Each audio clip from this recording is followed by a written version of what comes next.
Hi, and welcome to the Soapbox. Today we're speaking to the legendary Shannon Hope. Shannon, hi. Hi.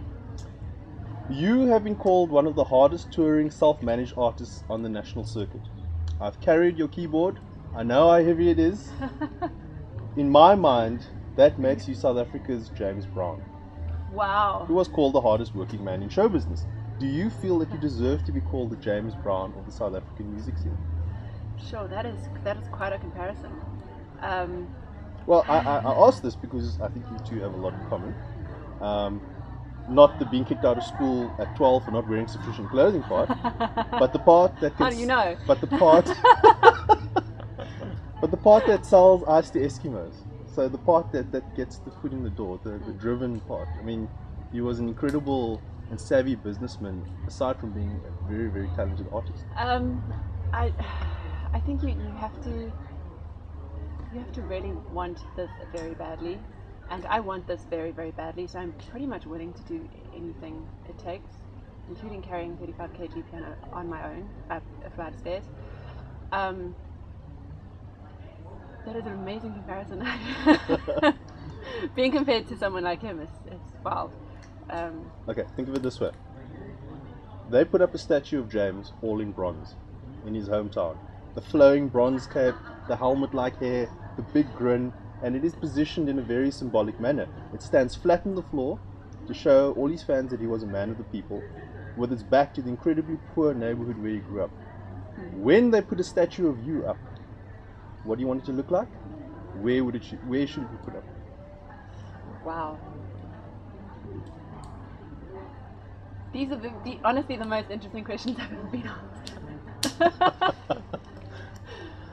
Wow.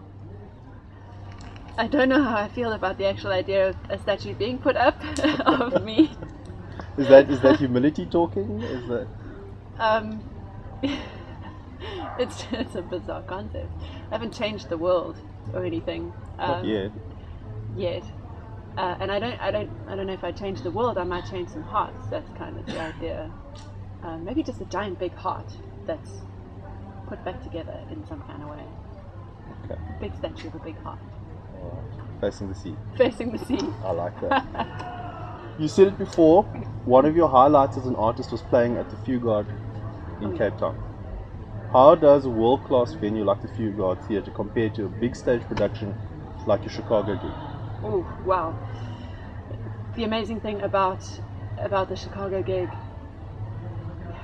walking down the road in Chicago, one of the main roads, I'm walking up towards the venue, and I'm pretty sure that it's down there. I've never been there before, but I'm pretty sure it's down there.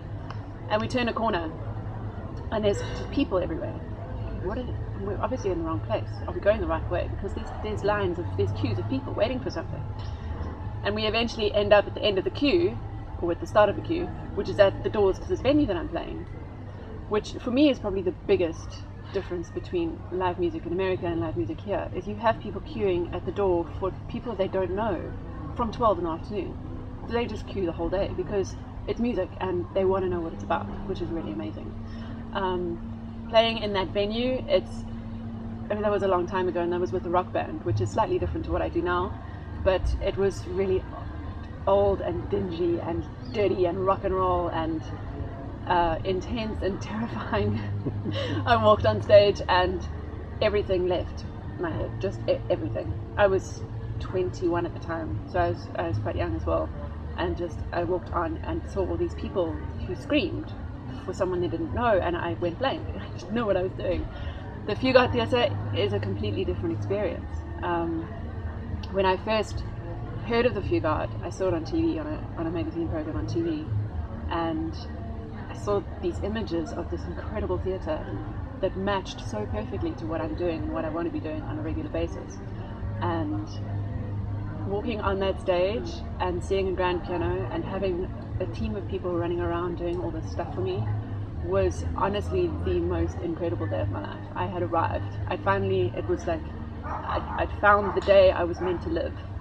And walking onto that stage, I honestly could not stop smiling. It was quite wild. I had this I was aching. I was smiling so much. It's a beautiful theatre, and it's run beautifully. They look after you, and you get treated like a rock star. It's quite wild. So the venue influences the audience. Definitely, definitely. Venue plays a huge part in the entire experience. I mean, Chicago was rock and roll and everyone was jumping up and down and screaming and going wild. The Fugard is a completely different experience because I am completely different now as well. I'm intense and you need to listen, otherwise you don't really get it.